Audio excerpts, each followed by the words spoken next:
Siguiendo la serie de columnas que ha publicado en las últimas semanas Diego Enrique Osorno en Milenio en relación al horror que ocurrió en Allende en el año 2011, hay dos más que voy a compartir con ustedes. Una que habla del encubrimiento y otra que habla de cómo después de lo ocurrido, la situación en Allende y en Piedras Negras siguió siendo de terror porque nadie hizo absolutamente nada por esclarecer lo que había pasado en Allende en marzo del 2011. La primera le puso por título El encubrimiento de la masacre de Allende, y escuchen quiénes se hicieron patos. Les van a sonar los cárteles que voy a mencionar. Sergio Lozano gobernaba Allende en marzo de 2011. Había llegado al poder a través del PAN, que en este tiempo conquistó por primera vez la alcaldía del lugar. Lozano no hizo nada ante la cooptación de la policía municipal por parte de los Zetas y la masacre de marzo, pese a que el secuestro de personas y la destrucción y saqueo de viviendas ocurrió a plena luz del día en el centro del poblado e incluso frente al Palacio Municipal y a la casa particular del alcalde. En varias ocasiones lo he buscado para conocer su versión directa sobre los acontecimientos, pero siempre ha declinado hablar. Lozano siguió viviendo en Allende hasta finales de 2016, cuando fue detenido y encarcelado por un tiempo, para luego quedar de nuevo en libertad. En su primera declaración ministerial sobre los hechos, aseguró que no había sido testigo presencial de ningún secuestro, ya que no había estado en el pueblo durante los días en que estos ocurrieron. Dijo también haberse enterado de lo sucedido a través de pláticas informales y que como presidente nunca recibió una notificación, queja o denuncia de las víctimas. De manera contradictoria, en su misma declaración, reconoció que a causa de los ataques de la noche del 20 de marzo, suspendió el evento cívico programado para la mañana siguiente por la conmemoración del natalicio de Benito Juárez. Además, el mismo lunes 21 de marzo existe registro de que Lozano convocó a una sesión privada de cabildo con regidores y síndicos, así como con los cuerpos de seguridad pública, para hablar de lo que estaba pasando, pero no hizo nada. Hasta ese momento no se había recibido denuncia de ningún tipo ni por ningún medio de las personas que pudieran haber resultado ofendidas en los hechos de violencia ocurridos, por lo que se acordó en dicha sesión que se reforzara la vigilancia por parte de la Secretaría de Seguridad Pública del municipio, declaró Lozano. Así fue como Allende quedó en completo abandono institucional.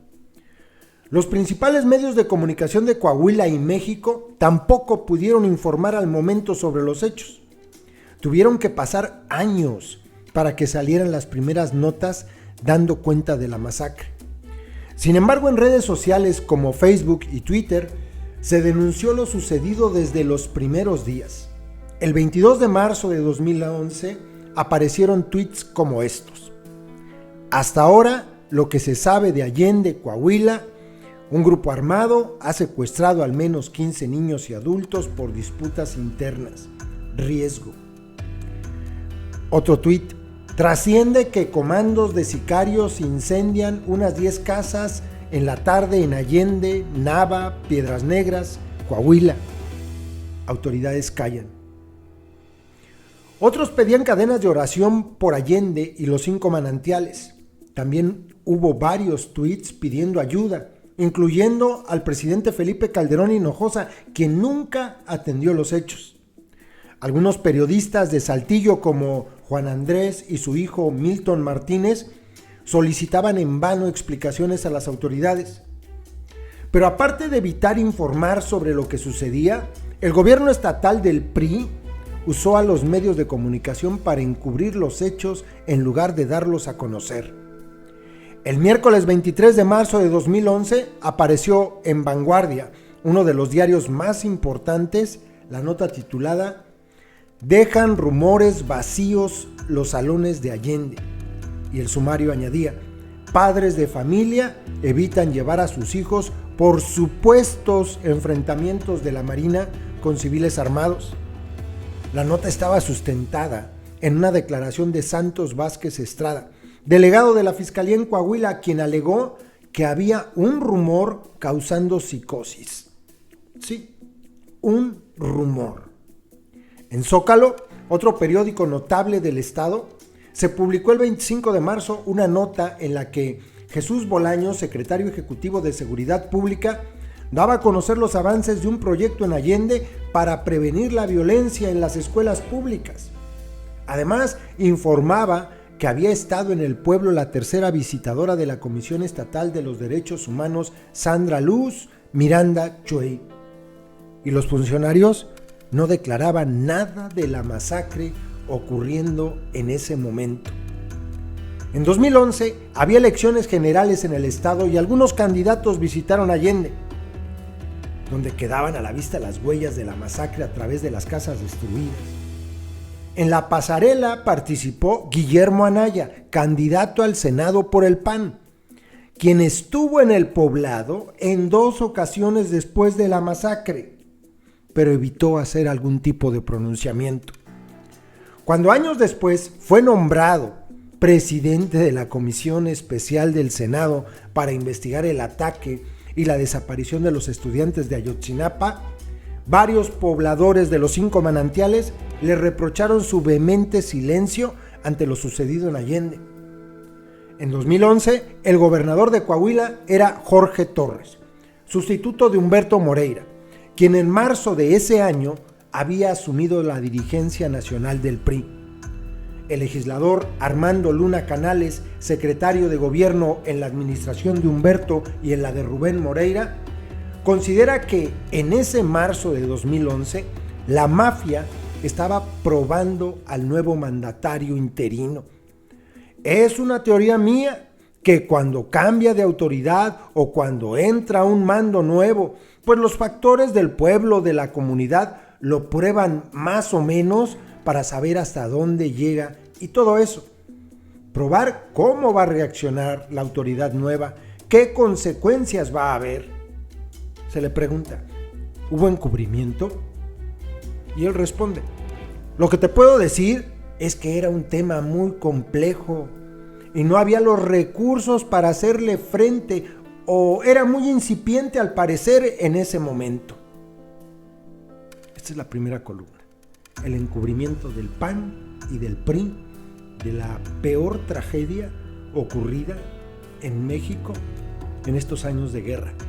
Y luego esta otra, que habla de cómo después, o sea, después de lo ocurrido, pero en ese mismo año, realmente los Zetas tenían el control del estado de Coahuila. ¿Quién les dio este control? Pues los Moreira. Así de claro, ellos son los que permitieron que pasaran no solo lo de Allende, también lo del penal de Piedras Negras. Esta columna le puso por título Diego Enrique Osorno y es sobre el mismo tema de Allende, En busca de Adanari. Durante los ataques de marzo de 2011, Olga Saucedo, junto con otras mujeres de Allende, trabajaba pantalones y overoles de mezclilla en la maquiladora de la famosa marca vaquera Wrangler, instalada en el pueblo.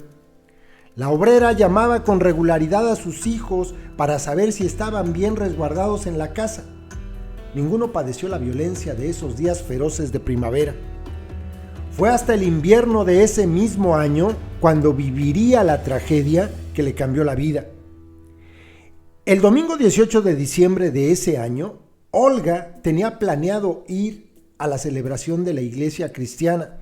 Su hijo Diego, radicado en Piedras Negras, le dijo que viajaría a Allende para acompañarla. Cuando dieron las 11 de la noche, Olga se dio cuenta de que su hijo ya no llegaría. A la mañana siguiente, el papá de su hijo le llamó para decirle que habían levantado a su hija Adanari en Piedras Negras. Yo no entendía de qué quería decir con eso de levantado. Yo no estaba familiarizada con esas palabras hasta que me dice, necesito que vengas a Piedras porque Adanari desapareció. Por un rato, Olga se bloqueó sin saber qué hacer. Más tarde, fue a buscar a la suegra de su hija. Con ella, llegó a la casa donde Adanari había sido secuestrada con su esposo y sus suegros. Se sentaron en una banca de la plaza frente a la casa. Al final se veía un foco prendido y una puerta ladeada por el comando que se había llevado a sus familiares. Olga le pidió a uno de sus hijos que se metiera. Le dije: métete a buscar a tu hermana, a lo mejor está tirada por ahí con un mal golpe. Olga se lamenta de aquella indicación. Yo no sabía en ese momento en qué peligro estaba metiendo a mi hijo. Diego no encontró a Adanari ni ningún rastro de ella ni de ninguna otra persona. Después de ahí, Olga acudió a la sede del ejército en Piedras Negras para pedirles que le ayudaran a buscar a su hija. Les apunté la dirección y me dieron un número para que les marcara. Cuando le marco al comandante o agente, quién sabe quién sería, y le pregunto por mi hija, me dice que no sabe nada, que ya cerraron la puerta de la casa. Es todo lo que me dijo. Nunca más volví a tener comunicación con él, nunca más pedí ayuda con el ejército. Los días siguientes, Olga no dejó de llorar. Pasaba el tiempo viendo fotos de su hija en Facebook, pero un día, ya en Navidad, su otra hija la encaró. Llorando no vas a arreglar nada, ahí sentada no la vas a encontrar, párate y búscala. Olga dice que no tenía fuerza para nada, pero el mensaje de su otra hija se le quedó grabado y recibió el año nuevo de 2012 decidida a buscar a Adanari. En Wrangler le dieron permiso para faltar mientras viajaba en su búsqueda. Además, los gerentes y obreros de la maquiladora hicieron una vaquita y se la dieron para apoyarla con las investigaciones personales. Olga viajó a Nuevo Laredo, Tamaulipas, el corazón de los Zetas. Buscó a su hija en comandancias, hospitales y bares. Me metía a bares y veía a la muchacha que estaba bailando y me le quedaba viendo a ver si era mi hija, a la que tenía abrazada, a la que vendía la cerveza, y así me la pasé buscándola en Laredo. Esas noches, Olga durmió en una oficina de la central de autobuses donde había pegado fotos de Adanari con la esperanza de que algún viajero llegara y le diera la noticia que esperaba. Después de haber regresado a su trabajo en la Wrangler, volvió a pedir permiso para ir ahora a Monterrey a continuar la búsqueda de su hija. Ahí anduvo en hospitales y en la procuraduría, donde le practicaron el ADN para cotejarlo con algunos cuerpos. Para ese entonces ya había pedido ayuda al alcalde de Allende, Sergio Lozano, quien le respondió que no tenía tiempo de atenderla. Me lo dijo de espaldas, ni siquiera me volteó a ver. Estaba partiendo un pastel, en eso estaba ocupado. No sabía ni en qué no me podía ayudar. Olga tampoco recibió mucho apoyo del papá de su hija, ya que él le había dicho que tenía otra familia que cuidar, que no iba a andar conmigo en el Palacio de Justicia porque saliendo de ahí me iban a balacear. La mamá de Adanari dice que nunca ha tenido miedo por lo que le sucedió a su hija. ¿Y por qué me iban a balacear? Si yo no ando buscando nada malo, ando buscando a mi hija, que no le hizo daño a nadie. Yo decía que no le debía nada a nadie para tener miedo. Según las investigaciones oficiales, lo que sucedió con Adanari fue que el 18 de diciembre de 2011, la hija de Olga, así como otras 32 personas, fueron desaparecidas en Piedras Negras. Entre los identificados están Juan Antonio Villa de Hoyos, Roxana Ruiz Rodríguez, Pedro Fernández Villa, Juanita Rodríguez Martínez, José Alfredo Ruiz Rodríguez, Margarito Certuche Escalera y Adanari Reina Saucedo. Como responsables fueron señalados los Zetas, en específico David Alejandro Loreto Mejorado, el enano, Santiago Peralta García, el moco, Ramón Burciaga Magallanes, el maga, y Manuel Elguezábal Hernández, el vaquero. Adanari, junto con su esposo y la familia de este, habrían sido llevados esa noche al interior del Centro de Readaptación Social de Piedras Negras, una institución del Estado que estaba bajo completo control de los Zetas a golpe de sobornos y del asesinato de los funcionarios al mando de la misma. Los reportes indican que este autogobierno inició en 2009, pero en 2011 llegó a su máximo extremo, al convertirse en un lugar en el que los miembros de la banda no solo tenían la libertad de salir a las calles de Piedras Negras y otros pueblos de la región, sino que solían regresar con personas detenidas a las que torturaban, asesinaban e incineraban clandestinamente dentro de la supuesta prisión que en realidad era un campo de operaciones criminales. Esta es la segunda columna. Voy a seguir leyéndolas hasta que termine esta serie, que es, creo que lo más acercado que hemos, lo más real que hemos leído de cómo estaba, ¿no?, la situación en Coahuila, en Allende, obvio en Piedras Negras, cuando en aquellos años a los Zetas se les ocurrió desaparecer a 300 personas, asesinarlas, y hasta el día de hoy pues no hay detenidos y muy poco se sabe de ellos.